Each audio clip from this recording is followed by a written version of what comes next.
are Locked On Seahawks, your daily Seattle Seahawks podcast.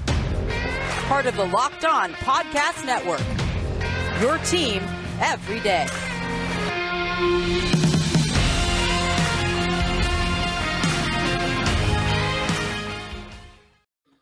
Greetings, 12. This is Corbin Smith, your host for Locked On Seahawks. Joining me as always, my co-host in crime, Rob Rang. We get a Victory Monday. We haven't had too many of these this year. This is just the sixth time we've gotten to celebrate a win coming off of a Sunday game. Just hasn't happened very often this year. Been a difficult season, but easily the most complete game that the Seahawks have played. A 51-29 drubbing of the Lions. As always, Rob and I are going to be breaking down everything we saw from yesterday's blowout win in the home finale at Lumen Field, and we'll be tackling your mailbag questions. As always, thanks for making Locked On Seahawks your first listen 5 days a week. Now for your lead story here on Locked On Seahawks. Seahawks took out a bit of their frustrations from a disappointing season yesterday, beating the Lions 51-29. First time they put up over 50 points in a game since 2012, which was Russell Wilson's rookie season. Unfortunately, the victory did come at a bit of a cost. And I will put out this disclaimer before we break down these injuries. It could have been much worse. That's what we got out of Pete Carroll's comments today. Bobby Wagner being the most notable. First play of the game on defense, trying to defend a screen to Jamal Williams, and he did the splits. It looked ugly from the press box. I thought for sure that he popped a groin and that his season was over with. Injured his knee instead. It's a knee sprain, but Pete Carroll said he won't need surgery and did not rule out the possibility he could play this weekend. I will say this, though, Rob, you don't have playoffs to play for. One game left in the season. I don't think there's any reason for the player or the team to put him out there on Sunday against the Cardinals. Yeah, I would be surprised if Bobby Wagner did play this upcoming game against the Arizona Cardinals. But it is obviously great news that it does not appear to be a serious injury. Pete Carroll talked about in his Monday press conference, of course, just kind of saying that it was a knee sprain, and that Bobby Wagner actually attempted to get back onto the field. But considering how well that Cody Barton played, Corbin, I thought that the Seahawks were right to allow Bobby Wagner kind of a day off at the office, so to speak, and see what you have with Cody Barton. It was his first extensive action at the middle linebacker position. Again, I thought that he played pretty well. There was also several other injuries out there that I thought were kind of interesting from this game as well. And so to me, this was an interesting game in that regard because there was a lot of younger players who had their opportunity and several of them shined. To me, one of the most significant ones was Phil Haynes, kind of plugging in there for Damian Lewis at the left guard position. I thought that he had one of the better performances, one of the real standouts of the game, in my opinion. So to me, that was one of the real takeaways from this game, is not just the fact that Seattle scored as many points as they did, but who helped them score those points and who helped them defend against the Detroit Lions team. They haven't played really good football recently, but the Seahawks were vastly superior on Sunday. Yeah, they were the better team from start to finish. The Lions did make it interesting a few times in the second half, in large part because there were some defensive gaffes. And the Seahawks were missing key players at all three levels of the defense. They were coming in with John Reed as one of the starting corners. No Sidney Jones, no Bless Austin. They just got DJ Reed back. Obviously, no Jamal Adams. A couple other guys in the secondary are banged up. Reed gets a concussion in the game, so he may not be available for the season finale against the Cardinals. They got to put in Michael Jackson, who had not played in a game all season for the Seahawks and had just been elevated from the practice squad. And then up front, I think the other notable injury on defense that happened in this game, Carlos Dunlap. The Seahawks did not get any sacks in this game, and a big part of that, Dunlap got injured in the first half, tweaked his ankle, did not play any more snaps the rest of the game. Carroll made it sound like he had a decent chance to be able to play on Sunday, but again, this is a game that doesn't count in the standings. You don't necessarily want to force a player out there if he's not close to 100%. So I would say that's probably a 50-50 proposition to this point. But let's go back to Wagner real quick, because we're going to have a lot of time to talk about this as the offseason gets here. We don't know what the future holds for Bobby Wagner. He even mentioned that last week and point blank said, yeah, I've put in some thought about possibly not being back next year. He understands that the NFL is a business. He understands he's going to be 32 next summer and that he's going to be entering his 11th season.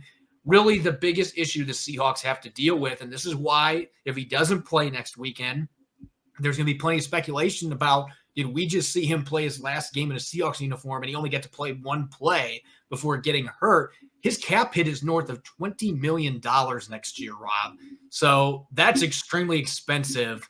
Obviously a future Hall of Famer. He has earned that money, but this is a position that maybe in today's NFL isn't quite as valuable as it used to be. And we're talking about a declining player, as good as he still is. He is a declining talent that's getting into the twilight of his career. It's going to be really hard for the Seahawks, especially coming after a difficult season where they're going to lose 10 or 11 games, for them to justify paying an aging linebacker that kind of money. So it really is, I think, compared to Russell Wilson even, this might be the biggest decision the Seahawks have to make with a star player, because it really is up in the air whether he's going to play or not. And so it's unfortunate if it does end up being his last game, that this is what everybody's going to remember, is he played one play and got hurt. Yeah, if that is the end of Bobby Wagner's career in Seattle, then that would certainly be a very unfortunate way for it to end. But I would disagree with you, and I think that a lot of people are going to remember number 54. If this is the end, then I think that they would remember him as the future Hall of Famer that he is. The picture of reliability in the middle of that defense, not the fact that that he did the splits and got himself injured in a pretty meaningless game towards the end of a meaningless season for Seattle. And so to me, again, as you mentioned, there's a whole off season to kind of have that conversation. I think that Bobby Wagner has been, the epitome of class on and off the field for the Seahawks for an awful long time. He is due such an exorbitant amount of money, and his play has leveled off, which, it's damn near impossible to keep up the level of play in which he has sustained throughout his entire career. Oh, by the way, as he leads the NFL in tackles again. He has been absolutely spectacular for the Seahawks. But again, I think from a purely a team building perspective, then you have to be encouraged by what you saw from Cody Barton. And I thought there was another couple of injuries that were also big as far as what the Seahawks are going to do this upcoming week against the Arizona Cardinals to finish out this season. Pete Carroll, we know how optimistic he typically is, but he did not sound very optimistic that Will Dissly, for example, might be able to make it back for this upcoming game. And with Will Dissly on the field, I think that it was very obvious what an impact that he can make in the running game, and how he was able to make some blocks at the point of attack as well as downfield to help spring Rashad Penny, among others, in Seattle's running game. So to me, that is another injury that is significant. You mentioned John Reed and Mike Jackson being pushed up to the forefront, how to have a pretty impressive performance there. So to me, that is one of the encouraging things about this, is Seattle's depth got tested a little bit against the Detroit Lions.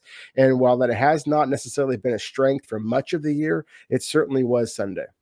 Yeah, we'll have a chance to break that down more as we get deeper into the show, because I do think that is one of the biggest takeaways in terms of positives from yesterday. Yes, you were playing another team that's had a ton of injuries and COVID infections. The Lions were very shorthanded on both sides of the football. Didn't have their starting quarterback either. So both teams entered this game dealing with the attrition of an NFL season and much more than a typical season with the pandemic still going on. So both sides had their issues, but the Seahawks' depth did prove to be far better than what the Lions had in this football game. We're going to get to our Monday mailbag here in a moment. It's the New Year, so that means New Year's resolutions. If yours is about getting fit or eating healthier, make sure you include Built Bar in your plan. Built Bar is the protein bar that tastes like a candy bar, maybe even better than a candy bar. It makes it easier to stick to your resolution because it tastes so good, you'll want to eat it. You'll want to eat healthy, but it just gets so boring this time of year. By week 3, you might be thinking, this is just not worth it. Where's the chocolate? Built Bars are covered in 100% real chocolate. Most Built Bars contain 130 calories, 4 grams of sugar, 4 net carbs, and 17 grams of protein. Compare that to a candy bar, which usually has around 240 calories, 30 grams of sugar, and dozens of net carbs. Here's an idea for the new year. Go to all your secret treat stashes at home, in the pantry, at the office, in the car, wherever you keep your treats. Throw out all the sugary and calorie-filled treats and replace them with Built Bars. So when you're craving a snack or treat, you can reach for something that's healthy and tastes incredible. Even if you're not a huge fan of working out, you can at least eat something that tastes good and is good for you. That way, when you enjoy a delicious Built Bar, you can almost count it as a workout. Go to Built.com and use the promo code LOCKED15 on your next order. That's Locked On for 15% off at Built.com. You're listening to the Locked On Seahawks podcast, Monday edition. I'm your host, Corbin Smith, joined as always by Rob Rang. Let's get to our Monday mailbag. Tons of questions from the 12s. Always some interesting ones coming off of victories, particularly we're getting towards the end of the season where the Seahawks are not going to be making the playoffs. There's a lot of questions about the future of this franchise. First question here coming from Pratik Khanna tweets, given how well Phil Haynes and Jay Curhan played, I'm surprised they didn't get more opportunities early in the season. Do you think they could be starters next year, given that the Seahawks have 3 offensive line free agents? That's a really good point. With 3 offensive line free agents, actually, Seattle has a couple of more than that. They have 3 offensive line starters as free agents in Brennan Shell, in Ethan Posick, and then in Dwayne Brown, of course. And so I do think that there is a possibility that you are going to see Jake Curhan continue to be Seattle's right tackle starter moving forward. I think that is the most likely scenario, at least right now. Again, with Brandon Shell as a pending free agent. I'm not so sure about Phil Haynes, although let me be clear, I thought that Phil Haynes had a spectacular starting debut for the Seahawks. Really played very, very well. We're kind of talking about this a little bit more, Corbin, I'm sure, in our third segment here. But some of the biggest plays that Rashad Penny made right up the middle, a couple of touchdowns, were blocks supplied by Big Phil Haynes. And so he was a player I was really excited about coming out of Wake Forest a couple of years ago. And I am surprised that he has not seen more playing time. But considering that you have Damian Lewis expected to come back and be your starting left guard, Gabe Jackson remains on the team and signed for the future. I don't know that Phil Haynes comes back as a starter, but I've been a big proponent of the idea of moving Damian Lewis to that center position. And so perhaps Phil Haynes might be able to be that guard. Either way, I do think that the Seahawks should be very encouraged by the play of their 2 young offensive linemen. Yeah, you stole a little bit of my thunder there, but this is something I talked about like 50 times in training camp.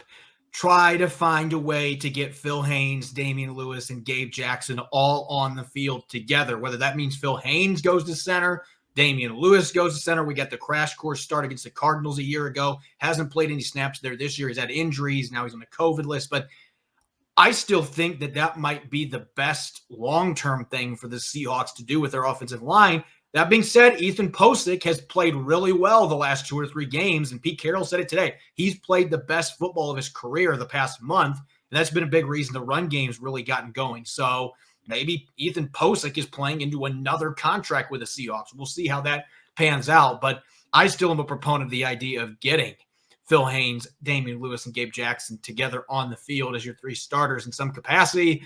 That has not happened yet. Seahawks have not been able to do it. So wouldn't hold my breath that they're going to do that going into next year. But Jake Curhan certainly, to me, looks like the favorite to start right tackle in 2022. Calvin Mills tweets, does this late season resurgence by Rashad Penny impact the decision re-signing Alex Collins? I think that Alex Collins did a great job for Seattle this year. At the same time, he does not have the big playability that Rashad Penny has. And so I don't know that Rashad Penny's play necessarily limits Seattle's ability to bring back Alex Collins. I just think that it makes Rashad Penny's re-signing that much more of a critical decision, that much more of a priority from Seattle's perspective. And so I don't know, again, that it destroys any chance that Seattle brings back Alex Collins, because again, I thought that his durability, his quickness, his elusiveness, just his dependability for much of the season, I think speaks for itself, and is all the more reason why Seattle should consider bringing him back. But at the same time, I think it's very, very clear that Rashad Penny's higher upside justifies Seattle making him the top priority at the running back position. Yeah, I don't think Penny's play the last month is going to have any bearing on whether or not Alex Collins comes back. Alex Collins was not going to be the starter in 2022. They're hoping Chris Carson can come back from neck surgery and still be that guy. If not, you hope he can re-sign Rashad Penny. They've liked what they've seen from DJ Dallas in limited touches. Travis Homer's had some nice moments this year.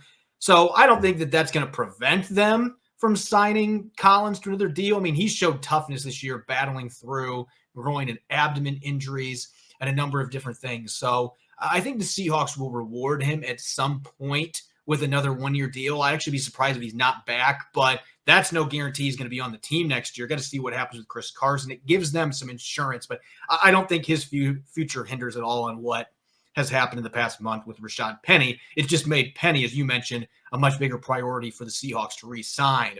Tyler Harris, which Seahawks coaches do you think will be getting calls for other opportunities? I found this question to be interesting because when you're a 5 or 6 win team, normally the only time your coaches are getting called for a new job is after they've been getting fired. So this is just a different scenario than we're used to talking about with the Seahawks at this time of year.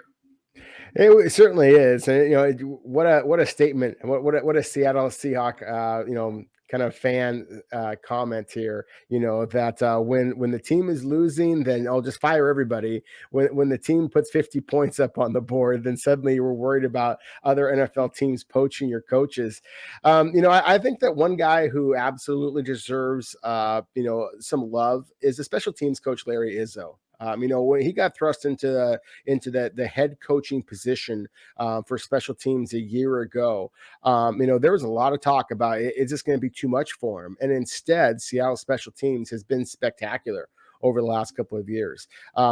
Say what you will about Jason Myers and his inconsistency in terms of being a field goal kicker, the depth of his kickoffs, obviously what you've seen from the punter and the return game, Travis Homer's development. There's, the multiple Pro Bowls that we've seen from Nick Bellore. To me, there is a lot of reason to think that Larry Izzo might be a guy that would get some interest from some other clubs out there.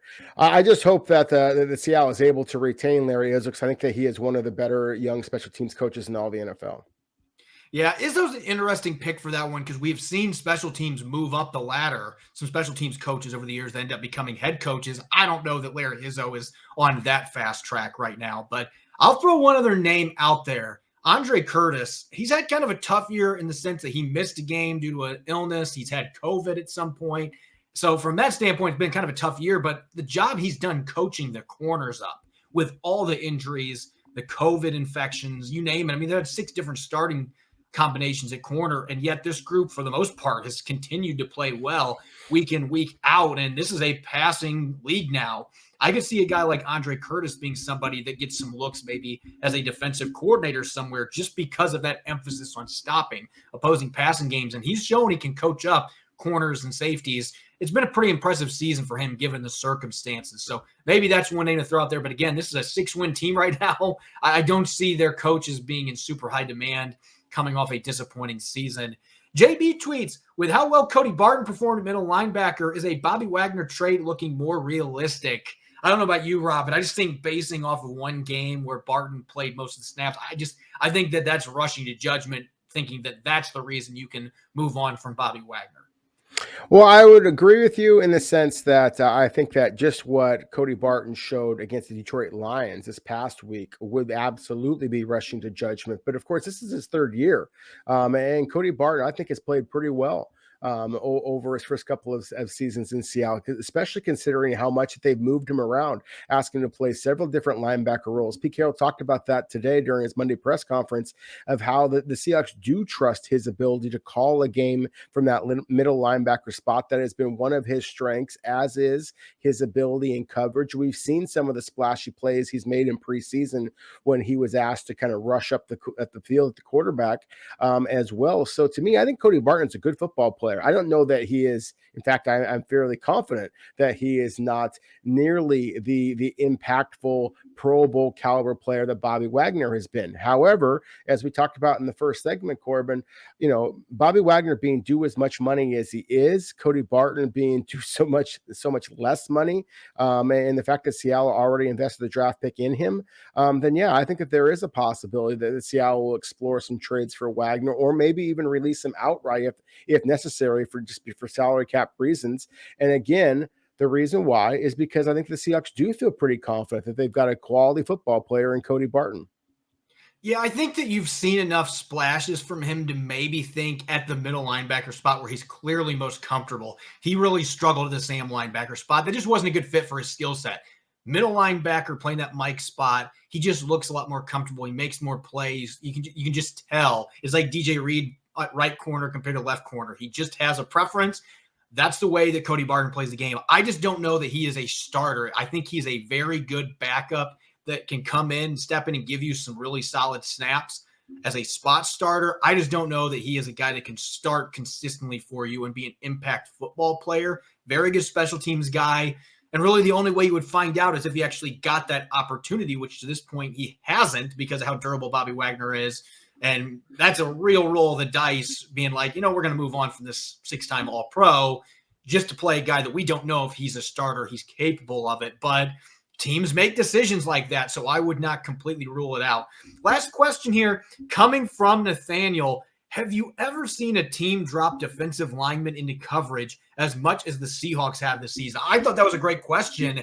I don't have any teams at the top of my head that I'm like, you know what? That's a team that I watched 6 years ago that really dropped defensive linemen constantly. I mean, I know Rex Ryan did it a lot with the zone blitzing that they did with the Ravens and the Jets, Buffalo Bills, but I can't specifically say, there's these 2 or 3 teams from the last decade that have dropped a lot of guys back, but it does feel like the Seahawks have done that a lot this season. Yeah, it absolutely does. And again, like you, Corbin, I mean, I kind of struggled to think of, specific teams. Rex Ryan, I think, was a great poll because he absolutely did that with a lot of zone blitzing, very creative in that regard. Wink Martindale, the defensive coordinator of the Baltimore Ravens, does some of that as well. Yep.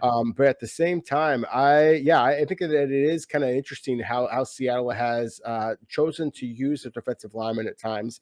But at the same time, I also think that it was predictable.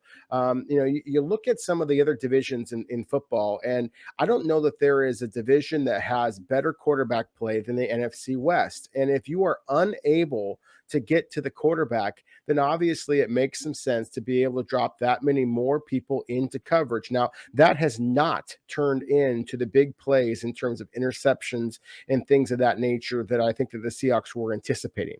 And instead, they've given up some plays in the running game. And again, quarterbacks have had basically an eternity at times to be able to exploit that secondary. But at the same time, I think that was the rationale why Seattle's attempted to do it. They just weren't as successful in doing it as I think that they anticipated. And I think a lot of that comes back to the fact that you lost Jamal Adams, arguably their best pass rusher from a year ago, certainly their most successful pass rusher of a year ago. You lose him halfway through the season, and then all those plans kind of go out the window. Yeah, I will just say this. It has not been successful at all. Dropping down, Carlos Dunlap, I never understood that. He should be rushing the passer. We've seen what he's done the last month, doing that more often. Al Woods, love Al Woods. Don't love Al Woods dropping back into a zone. And yet we've seen that quite a bit. Poona Ford, those big dudes, that is not their game. I understand once in a blue moon doing that, but it just seems like the Seahawks have done it way too much. I can understand why fans have been frustrated about that. Anyway, moving on. Let's get away from the negatives of dropping 360-pound defensive tackles into coverage, and let's get to yesterday's victory, the Seahawks beating the Lions 51-29. Before we dive into the takeaways, hey, Seahawks fans, this is Corbin Smith with an incredible app everyone who buys gas needs to know about. It's called Get Upside. My listeners are making up to 25 cents for every gallon of gas every time they fill up. Just download the free Get Upside app in the App Store or Google Play right now and use the promo code TOUCHDOWN to get a bonus 25 cents per gallon on your first fill up. That's up to 50 cents cash back. Don't pay full price at the pump anymore. Get cash back using Get Upside. Just download the app for free and use the promo code TOUCHDOWN to get up to 50 cents per gallon cash cash back on your first tank. Some people who drive a lot are making as much as $200 to $300 a month in cash back, and there's no catch. The cash back gets added right to your account. You can cash out anytime to your bank account, PayPal, or an eGift gift card for Amazon and other brands. Just download the free Get Upside app and use the promo code TOUCHDOWN to get up to 50 cents per gallon cash back on your first tank. That's code TOUCHDOWN for 50 cents per gallon cash back on Get Upside. The Seahawks improving to 6-10 yesterday, Rob, and it was an exciting game for Seahawks fans during a frustrating season because they were able to take out some of those frustrations. They had not scored 50 points in the game since 2012, and yet they put up 51 yesterday in a game that honestly it felt like they could have scored 80 if they would have taken advantage of all their opportunities, particularly late in the game, settled for some field goals. They also took a knee at the 1-yard line that really upset a lot of fans, but it was really good sportsmanship by Pete Carroll not running up the score on Dan Campbell's team. Nonetheless, they could have scored a lot more than they did, but they put up 51 points in a pretty dominant effort. One of the best games we've seen from Russell Wilson definitely this season, DK Metcalf, and of course, Rashad Penny continuing his resurgence here in the second half. Yeah, I think that's where you got to start off. Is just with Rashad Penny continuing to be the dominant force that he is. Absolutely spectacular. I mean, the Seahawks ran for 265 yards Sunday against Detroit Lions. I mean, 265 yards. I mean, that's obviously spectacular. That's more yards on the ground than Russell Wilson threw via the air, and 232 yards, which is a very efficient performance. And, I think that it's funny that you mentioned the fact that the Seahawks chose to kneel down at the 1-yard line. Maybe if Russell Wilson had a little bit more Joe Burrow in his blood, then he would have chosen to go for another touchdown at that point. But, kudos to the Seahawks. Obviously, the point was made. The Seahawks won the game going away. And I just think that you have to give a lot of credit to Seattle's offense, just in general, but specifically that offensive line. I kind of talked about that in the first segment there. Really excited about the play from Jake Curhan, but also from Phil Haynes. Again, I was really high on his selection a few years back and have been disappointed that we have not seen more from him, but was very, very encouraged by some of the blocks that he made. Go back and watch that very first Rashad Penny touchdown.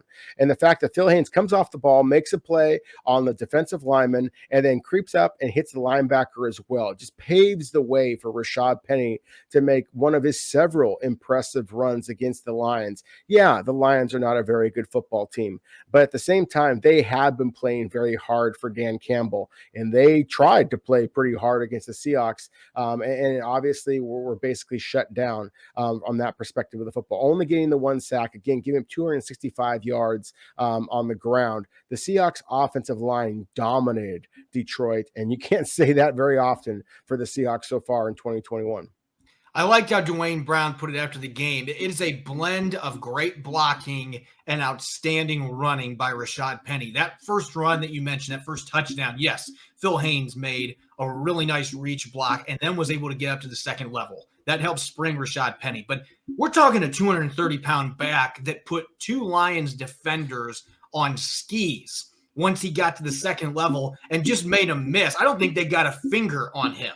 And you just don't see backs that size doing that. So you're seeing the complete package. Pro Football Focus had him down for 9 missed tackles forced yesterday. That seems like it might have been on the low end of the spectrum because he was just breaking arm tackles, making guys miss with jukes left and right, very decisive, getting downhill, something we didn't see from him most of his first 3.5 years. Just he looks like the back we thought he was going to be coming out of San Diego State. And it's funny what confidence will do for a player. So kudos to the O-line. Kudos to Rashad Penny. The big thing for me, and we're looking at the good in this football game on defense, I've been so impressed with what I've seen from Seattle's corners, the adversity they've had to deal with. We've seen 6 different starting combinations, including yesterday John Reed flipping over to the left side, replacing Bless Austin and Sidney Jones, who are both on the COVID-19 reserve list. Just got DJ Reed back on the right side. He missed the previous 2 games. John Reed started for him 1 game. Bless Austin started the other. Trey Brown's done for the season with a patellar tendon injury. This team just has had so much turnover. And when you consider the beginning of the season, there were so many concerns with Trey Flowers starting, kind of wanted his starting job by default. Last 3 games. DJ Reed was struggling on the left side. They flip him over to the right side. He plays so much better instantly. A couple of rough games for Sidney Jones, then he's playing really well. Trey Brown's playing well. Again, Andre Curtis has done a great job. Pete Carroll deserves some credit. And like he said yesterday, John Schneider, all the fire that he's been under, did a really good job adding some of these corners late in training camp and in the preseason. And they weren't quite ready to make an impact early in the year, but they've suddenly got some really good depth. And you look at yesterday, Michael Jackson coming off the practice squad comes in. What a thrilling debut for him with the Seahawks. 2 pass breakups on 2 targets from the quarterback, Tim Boyle.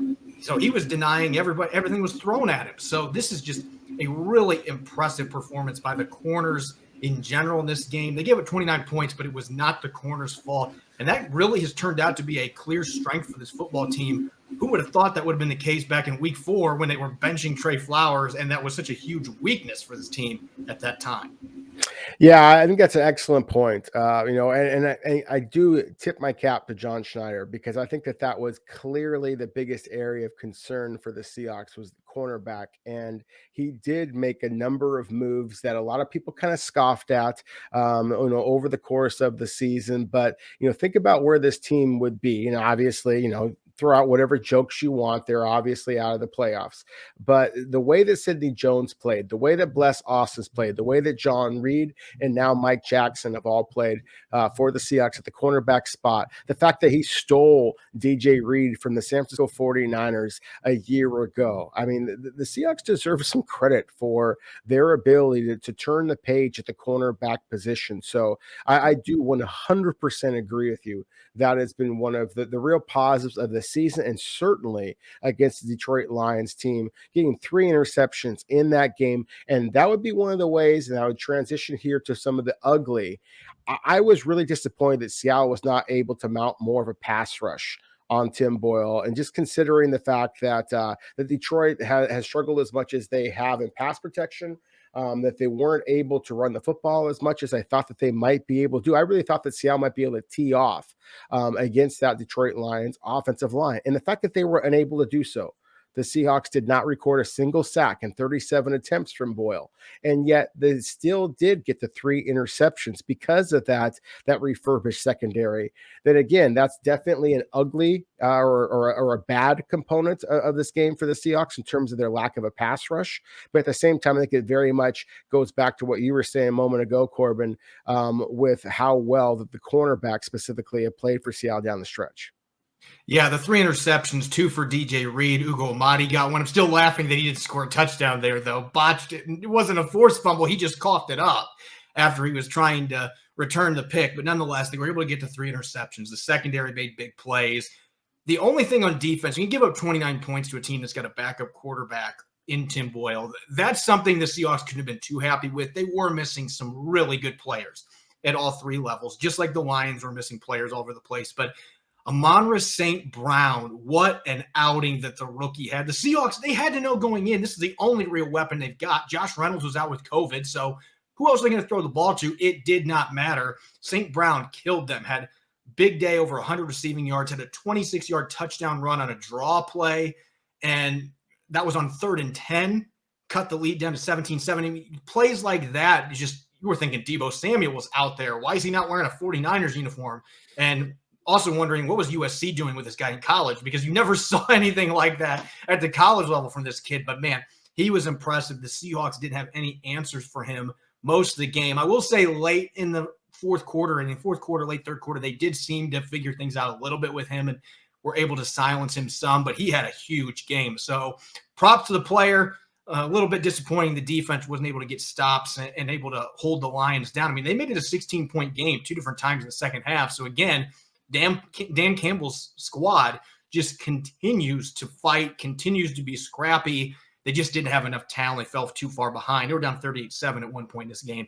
Too much for them to overcome. Let's get to the ugly real quick. When you win 51-29, there's very few things that are ugly. But going back to the 29 points in defense, I thought that tackling was really shaky for the Seahawks in this game. That touchdown on the draw play, Darrell Taylor missed a tackle. Quandre Diggs missed a tackle. There were a number of other plays in this game where they had chances to stop the Lions and gave up big yardage after the catch or big yardage on runs because they did not finish tackles. And we saw it on special teams too. A 47-yard kick return that, if not ironically for a really good tackle by Jason Myers, returners probably making a house call to the end zone. Special teams has not been near as good the last few weeks, in part because they've had a number of injuries. That attrition's played a role. They're rotating a lot of guys in there now that haven't played many special team snaps, and it's showing on the field. But the tackling was pretty shoddy in this game. And I feel like the last few games we had seen signs of that. It's been a bit of a struggle for them the last 3 or 4 games, but this one especially, that is an area in the season finale against the Cardinals. You better be able to tackle or the Cardinals will put up 60 on you. You need to be able to get guys to the ground. And that was the one real ugly thing from this game. I thought on offense that they were firing on all cylinders for the most part. Defense, can't say that. Missed tackles were certainly something that was worrisome. Yeah, I'd have to agree with you. You asked me the ugliest element of this game from the Seattle perspective, and I think that, yeah, the missed tackles were disappointing. Mike Jackson, I was kind of, we were celebrating him earlier. There were some missed tackles on special teams, and he got himself out of his lane. But again, and you're talking about a practice squad guy who was thrust into real playing time on the defensive side of the ball. That's to kind of be expected a little bit. John Reed is not the biggest of corners, and that has been one of the kind of knocks on him going in the past. So to me, again, those are some things that are a little bit to be expected. I was not expecting to see Quandre Diggs miss some of the tackles that he did, and so that was a little bit disappointing. But to me, the ugliest, if I was going to use that word to describe anything from Seattle's pretty dominant victory over the Detroit Lions, and so that's why I kind of say ugly in quotation marks, is where the heck was this all season long? It just looked like Seattle was much more creative with their play calling. I mean, the nice little using Tyler Lockett to get the little, kind of jet sweep action for the touchdown. Some of the other creative plays that they used, the aggression from Russell Wilson, throwing the ball up and allowing DK Metcalf to just go up and make a play when he was clearly covered on that stop fade in the end zone. But still, Russell Wilson just kind of threw it, it was a little bit more reckless, I think, with the football, and that allowed DK Metcalf to be the beast kind of a player that he can be, because he is just so much more physically gifted than most of the other players on the football field. So I just wish that we had seen some of this type of aggression from Seattle earlier in the season, rather than kind of holding it and then just bullying up on the weak kid on the parking lot, so to speak, just because I really thought that this is a team that has more talent than the record suggests. Yeah, I think the one thing we're missing out here is, where's this been? Well, they haven't played the Lions up to this point. Yeah. That certainly helps, but you got to believe when you're looking at the fact they get 71 plays. They haven't been able to do that most of the year. They've had time of possession issues. It's a lot easier. Pete Carroll talked about this after the game. You can open up your playbook more when you actually run plays. And so it's really ironic that would be the case, but they were effective on third downs. They were able to get a lot more plays yesterday than they've had, and your end result, they were able to put up a 50-burger on the Lions. A really exciting way to end a disappointing season, at least send the fans at Lumen Field home with a big victory to close out the season. That'll get one more shot to get one more win and get some momentum going into the offseason and preparing for 2022. As always, we greatly appreciate you taking the time to listen to Locked On Seahawks as your first listen. Now make your second listen Locked On Bets, your daily one-stop shop for all your gambling needs. Locked On Bets is hosted by your boy Q, with expert analysis and insight from Lee Sterling. You can follow me on Twitter at Corbin Smith NFL. You can follow Rob at Rob Rang. Make sure to check out Locked On Seahawks on Apple Podcasts, Spotify, and the all-new Odyssey app. That's AUDACY. When we return tomorrow, it's on to Week 18. Still weird saying that after Week 17 was the end of the season for so many years, but one more game left for the Seahawks. We're going to take a look at where the Cardinals stand, heading into what's going to be a pretty big game for them, playing in Glendale. And, of course, Tell the Truth Tuesday, we're going to dive in a bit deeper into Sunday's win over the Lions before we fully move on to our final game of the season. You won't want to miss it. Enjoy the rest of your Monday. Go Hawks.